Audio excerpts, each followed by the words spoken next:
Bonsoir, bienvenue. Vous êtes en direct sur Elvic. Votre opinion nous intéresse. Bonjour, M. Charbonnet Kwasi. Monsieur Charbonnet depuis Chicago. Comment vous avez, en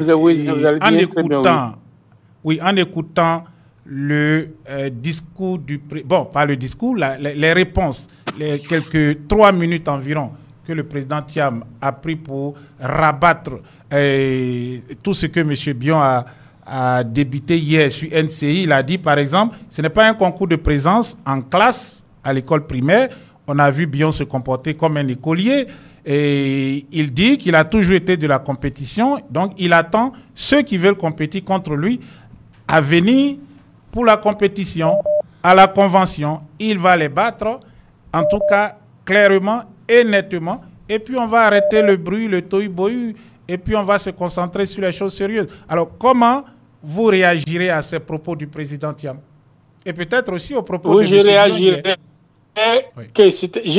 Je réagirais que c'était normal qu'il agisse ainsi, mais ce qui me préoccupait et ce qui est peut-être plus important et plus profond, c'est qu'il a dit qu'en février ou en mars, il aura les enrôlements.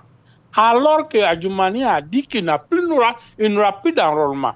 Donc on parle de force. Nous parlons de force. Comment on appelle, le RHDP ne veut plus qu'il y ait, comment on appelle, d'enrôlement. Et lui, c'est pas Bresdoumi ni Emous Silmes. Thiam lui-même vient dire, d'ici février ou mars, il aura les enrôlements qui vont continuer. Donc, le rapport de force est visible. Nous avons le petit-fils de Oufo-Boigny qui est réincarné en Oufo-Boigny, et nous avons le petit-fils de Oufo-Boigny qui sera le président de la République de Côte d'Ivoire en 2025, avec 4 motards devant, 2 motards de 2 côtés et 4 motards derrière, l'accompagnant à la présidence. Chaque matin qu'il se réveille, c'est ce que j'ai à dire. Parce qu'il a tout dit. Notre souci était 2.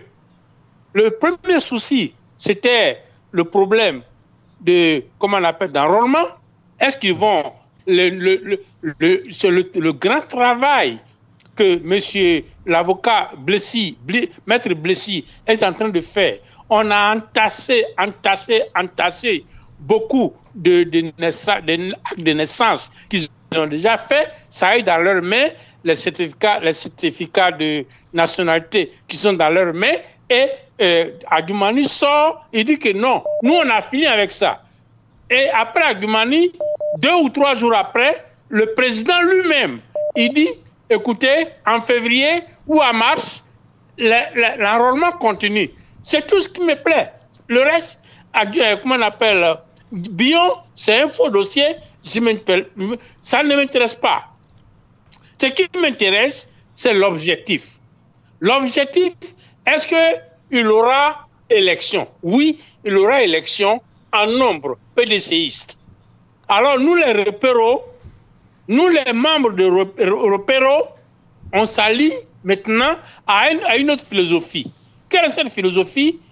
C'est de venir à l'enrôlement de février. Notre président nous a dit qu'il aura enrôlement en février. Un point trait. C'est la France qui parle, c'est les États-Unis qui parlent, c'est le Canada qui parle, ce n'est pas la Russie. Je ne suis pas contre la Russie. La Russie a une philosophie. La Chine a une philosophie. Nous avons notre autre philosophie qui est occidentale. Et notre maître, il est occidental. On le suit. Il n'y a pas de problème. Il n'y a pas de problème. Voilà pourquoi j'ai appelé. Moi, j'ai appelé simplement pour tirer, parce que tout le monde est concentré sur, comment on appelle, le discours sur ce que Bion a dit. Mais il y a un point qui ne souligne pas. Qu'est-ce qu'il ne souligne pas? C'est que le président a dit au niveau de l'enrôlement. Parce que c'est là le problème. Donc le président a dit qu'en février, il aura enrôlement. Enrôlez-vous. Allez-y. Merci. Contactez. Comment allô? Oui, on vous entend. Allez-y. Allez-y. On va sortir. Contactez Maître Blessy. Contactez Maître Blessy. Si vous êtes à Korogo, à Man, à Odiene, rendez-vous à Boisseau. À Boisseau le 21. Le 21. Président vous parle. Et même le samedi. Le dimanche demain. Le samedi 15, plutôt. Le samedi 21. Le 21 encore, pour fêter les 1 an. À Boisseau, le président lui-même, il célèbre ça. Il va célébrer sa venue à la tête du PDCI le samedi prochain à Boisseau. Que vous soyez à Korogo ou à Man ou à Odiene, déplacez-vous pour écouter, pour demander au président de vous répéter, que l'enrôlement va se continuer à partir de février. Il est venu en France, il est venu aux États-Unis, il a appelé la France, il a appelé tout le monde, il a appelé David Cameroun, il a appelé tout le monde. On dit, écoute, va t'asseoir, tu auras de l'enrôlement. L'enrôlement aura lieu. Ouattara ne peut rien. Conclusion, aujourd'hui, il y a eu une fuite de l'hôpital de Ouattara sur son état de santé. Qu'est-ce qui a été dit? Voilà, allez-y rapidement sur le bilan. La fuite concernant le bilan de santé. C'est un bilan catastrophique et c'est un bilan négatif, un bilan très grave, et c'est madame Ouattara qui a fait fuiter ça. C'est elle qui a fait fuiter. Madame Ouattara. Donc il y a panique au niveau du RHDP. On dit pourquoi madame peut faire fuiter la santé de son mari. Pourquoi? D'où tirez-vous cette information? Donc, alors, on a 2 jours pour savoir pourquoi. Monsieur Chabonnet, rapidement, d'où tirez-vous l'information? Oui, ce sont les informations que nous avons à travers de gauche à droite, mais qui se vérifient 2 ou 3 jours après. Mais les sources, ok, c'est bon, merci. Voilà, donc vous avez écouté M. Chabonnet qui disait très clairement, en tout cas, le vrai point, c'est la reprise de la révision de la liste électorale. Elle reprend très, très bientôt. Alors, c'est une grande joie pour toutes ces personnes, ces milliers, voire des millions de personnes qui ont pu s'établir les documents. Ils ont dû attendre, patienter pendant des mois, mais qui n'ont pas pu donc se faire enrôler sur la liste électorale.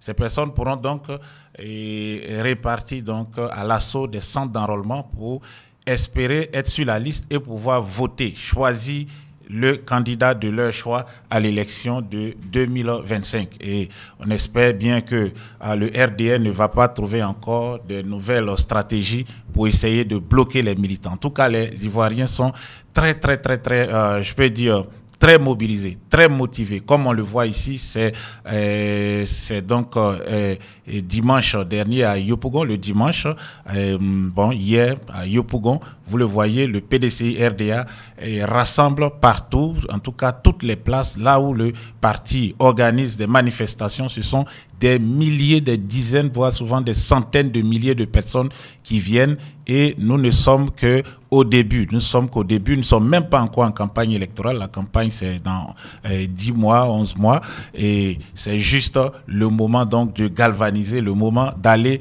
donc au contact des populations. Sur cette même place, Jean-Louis Billon avait réuni quelques personnes là, sous des bâches là, comme ça, et il avait fait beaucoup de bruit. Le PDCI donc s'est mobilisé aujourd'hui à Yopougon. S'est mobilisé hier dimanche à Yopougon en Dokwa pour dire c'est nous la force principale d'opposition ici, c'est nous la force politique qui compte réellement ici à Yopougon. On le verra très très bientôt. Les enrôlements vont donc continuer et à la fin de ces enrôlements, il y aura l'audit, voilà, la révision et l'audit après de la liste électorale. Et puis bon, il y a la convention du PDCRDA qui arrive, il y a la convention aussi d'autres partis. Bon, les partis qui ont déjà choisi leur candidat, le PPAC a déjà fait donc sa convention, le président Gbagbo a été choisi, il n'est pas pour le moment sur la liste électorale. Ensuite, il y a aussi le mouvement des générations capables, le MGC de Mme Simone Eivé, qui a tenu sa convention il y a quelques semaines à Bonois. Il a été aussi choisi comme la candidate de son parti à l'élection de 2025.